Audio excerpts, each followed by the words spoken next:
asobah untuk bagian bapak dan kakek. Kemarin kan sudah dijelaskan yaitu asobah dalam penertiban jalur yang pertama yaitu banawan, ibnun dan ibnul ibni. Nah sekarang kalau tidak ada jalur yang pertama, ya, maka pembagian dalam asobah binafsi ini seperti halnya yang kemarin ada marotib yang kedua, ya. Marotib pertama, kedua, ketiga, keempat.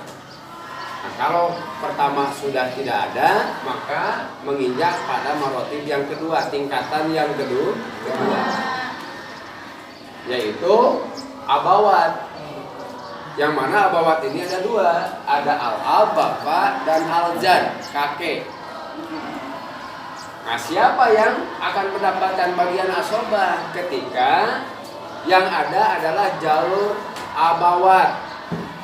Yang mana jalur abawat ini mendapatkan asobahnya itu kalau tidak ada jalur banawan. Tentu ya, dengan kondisi dengan apa yang dijelaskan kemarin Paula Rojulin Dakarin, maka di sini yang pertama adalah dari jalur abawat itu kemarin kan dikasih nomor 1, 2, 3, 4, 5, 6, 7, 8, 9, 10, 11, 12 kan gitu kemarin itu. Maka sekarang kalau tidak ada nomor 1 dan nomor 2, maka yang mendapatkan asobahnya adalah nomor 3 yaitu al-ab. Maka di sini bapak ya mendapatkan asobah secara binafsi. Nah sekarang bagaimana yang lainnya? Yang lainnya adalah mahjub.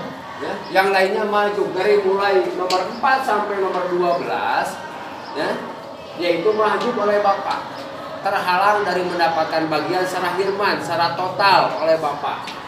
Jadi termenang bagian sama sekali ya, dari mulai nomor 4 al-jad sampai nomor 12 amu ibnu amilil ab. Jadi lamun bapak menang asobah secara binafsi, maka yang lainnya yaitu mahjub hirman, yaitu mahjub secara total, tidak mendapatkan bagian sama sekali. Jadi 4 al-jad, 5 ahusakik, 6 ahulil ab, 7 ibnu ahisakik, 8 ibnu ahilil ab, 9 amusakik, 10 amuril ab, 11 ibnu amisakik, 12 ibnu amilil ab mahjub. Kalau yang mendapatkan asobahnya bapak, tapi dengan syarat bapak mendapatkan asobah secara binafsi ini kalau jalur banawat tidak. Nah sekarang kalau tidak ada bapak nomor 3, maka yang mendapatkan asobah adalah nomor 4 al-jad. Nah ini bagaimana? Kalau misalnya kakek yang mendapatkan asobahnya apakah sama keadaannya seperti halnya bapak yang lainnya maju? Tidak ya. Kalau bapak kan tadi semuanya maju dari mulai jalur abawatnya yaitu mulai kakek sampai nomor 12. Tetapi kalau kakek yang menjadi asobah binafsi tidak semuanya. Perhatikan sekali lagi, tidak semuanya dimahjub oleh kakek. Tapi yang dimaju oleh kakek ketika kakek mendapatkan asobah secara binafsi karena tidak ada bapak, yaitu dari mulai nomor 7 ibnu ahisaki sampai nomor 12. 7 ibnu ahisaki, ibnu ahilil ab, amusakik, amulil ab, ibnu amisakik, ibnu amilil ab. Yang dimahjub oleh kakek ketika dia mendapatkan asobah secara binafsi. Nah ini bagaimana Pak ahlu sakit dengan ahlul ab? Karena ahlu sakit dan ahlul ab ketika bapak mendapatkan asobah dia maju. Tetapi kenapa ketika kakek mendapatkan asobah ahlu sakit dan ahlul ab ini tidak maju? Tapi yang dimahjub adalah ibnu ahisakik, ibnu ahilil ab, amusakik, amulil ab, ibnu amisakik, ibnu amilil ab. Alasannya apa? Karena ya, antara kakek dengan saudara ini yaitu sama tingkatannya sebetulnya, derajatnya sama, yaitu mereka ini mendapatkan bagian itu sama-sama ketika tidak ada bapak. Jadi kalau kita gambarkan dari mayit, gitu ya, ini mayit, gitu ya, ini al-ab bapak, ini al-jad. Nah ini kan saudara Abu Sakik, Abu Ril'ab, gitu ya. Nah ini posisinya sama. Jad mendapatkan bagian kalau tidak ada bapak, saudara juga mendapatkan bagian dari si mati ini kalau tidak ada bapak. Kedua-duanya sama. Mereka mendapatkan bagian itu kalau bapak tidak ada. Ah sekarang bagaimana? Bapak tidak ada. Berarti kedua-duanya harus mendapatkan bagian. Bukan salah satunya. Karena kakek alasan mendapatkan bagian tidak ada bapak, saudara juga mendapatkan bagian itu kalau tidak ada bapak. Maka di sini dikompromikan itu, yaitu kedua-duanya harus mendapatkan bagian. Maka dalam ketentuannya, ya, sesuai dengan ketentuan hukum, bahwa kakek ini tidak memahjub kepada saudara, tetapi yang dimahjub adalah anak mereka dan dari jalur paman yang dimahjub oleh kakek itu. Kenapa nanti ada ketentuan dalam kakek bersama saudara itu adalah ahkamul jad ma'al akhwat. Ada hukum yang berkaitan dengan penentuan bagian mereka itu adalah hukum kakek bersama saudara. Berarti kalau kakek bersama saudara ini, saudara tidak dimahjub oleh kakek karena mereka bagiannya dalam keadaan yang sama. Mereka harus mendapatkan bagian. Maka nanti kita tertibkan, ya, yaitu kenapa alasan saudara tidak dimahjub, karena posisinya sama, yaitu mereka mendapatkan bagian karena tidak ada bapak. Maka para ulama menentukan sesuai dengan hukum atau ketentuan dalam ilmu waris, yaitu ada ahkamul jad ma'al akhwat, hukum kakek bersama saudara. Jadi kakek bersama saudara, baik saudara laki-laki atau saudara perempuan yang sekandung atau sebapak, mereka nanti bagiannya bersama dalam satu bagian. Maka tidak dimahjub saudara itu. Jadi lain saudara laki-laki saja, termasuk saudara perempuan. Jadi lamun kakek mendapatkan asobah atau kakek mendapatkan bagian, baik asobah ataupun purun, sama seperti itu. Jadi lamun sama kakek menang purun, saudara mah teu maju. Kakek mendapatkan bagian asobah juga, saudara mah sama, tidak termahjub. Kayak itu dia ya dijelaskan dalam ahkamul jad ma'al akhwat, ya. Mawarang adieu, nah, dan yuk can beres, gitu ya.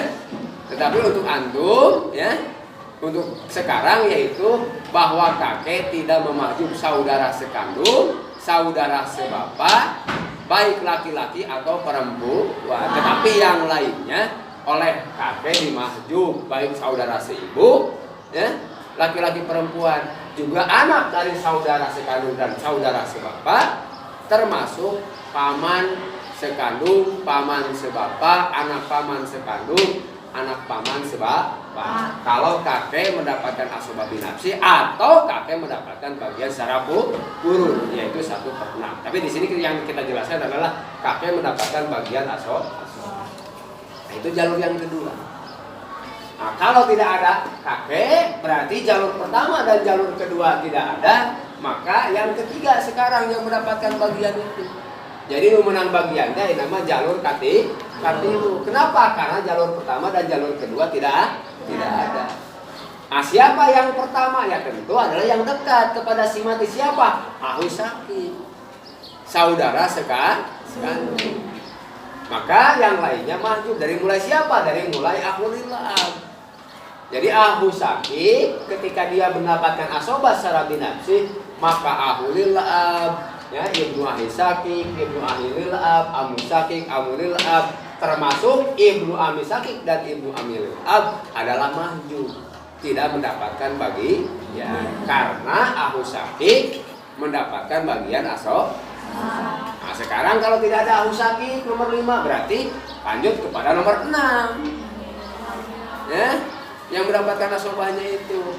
Nah dari mana yang dimajunya oleh nomor 6? Dari mulai nomor 7 Ibnu Ahisakik, Ibnu Ahililab sampai nomor 12. Kalau tidak ada nomor 5 ada nomor 6 berarti nomor 7. Dari mulai Ibnu Ahililab sampai Amulilab kamahju. Kalau nomor 5, 6, 7 pada jalur ahwat tidak ada, maka nomor 8. Siapa yang dimaju oleh nomor 8? Yaitu oleh Ibnu Ahililab, yaitu nomor 9 sampai nomor 12. Nah, kalau tidak ada nomor 8 berarti jalur ahwat semuanya tidak ada. Banawa tidak ada, abawa tidak ada, ahwat tidak ada, maka baru jalur yang keempat yaitu amawat. Sama posisinya, yaitu yang paling dekat. Maka yang mendapatkan asobah adalah nomor 9. Nah, nomor 9 tidak ada, maka amulil ab nomor 10. Jadi nomor 10 mah menang asobah binafite. Kalau nomor 9 tidak ada, juga jalur pertama, kedua, dan ketiga tidak ada. Nomor 9 amusakik mendapatkan asobah. Kalau jalur nomor 1, nomor 2, nomor 3 tidak ada. Nah sekarang kalau tidak ada nomor 9 amusakik maka nomor 10. Nomor 10 amulilab menang asobah. Kalau tidak ada amusakik juga tidak ada jalur pertama, kedua, dan ketiga. Nah, kalau nomor 10 tidak ada, lantas maju kepada nomor 11 yaitu Ibnu Amisakik. Jadi Ibnu Amisakik ngamaju dengan kasorangan saha Ibnu Amilil. Yang lainnya ya tidak dimaju melainkan memaju kepada dia ya. Jadi Ibnu Amisakik menang asobah kalau tidak ada amusakik, amulilab, jalur pertama, kedua, dan ketiga. Baru kalau tidak ada nomor 11 sampai nomor 1 yang mendapatkan asobah yang terakhir yaitu nomor 12. Siapa? Ibnu Amilil.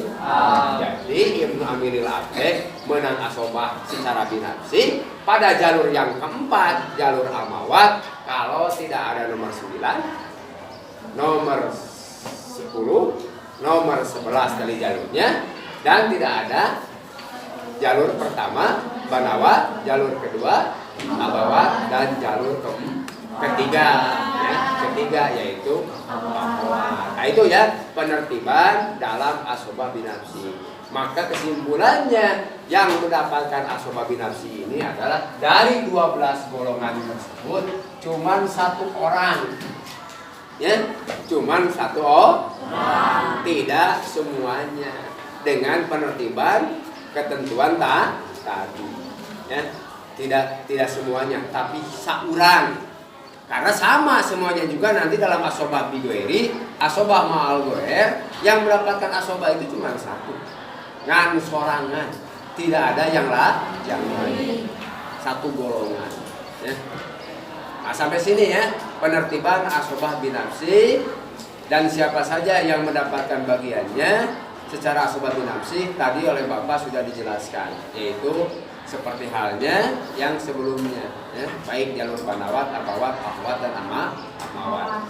Jadi cinta nama ya kesimpulannya yaitu aula rojulin dakarin, maka dialah yang akan mendapatkan asobah secara binafsi.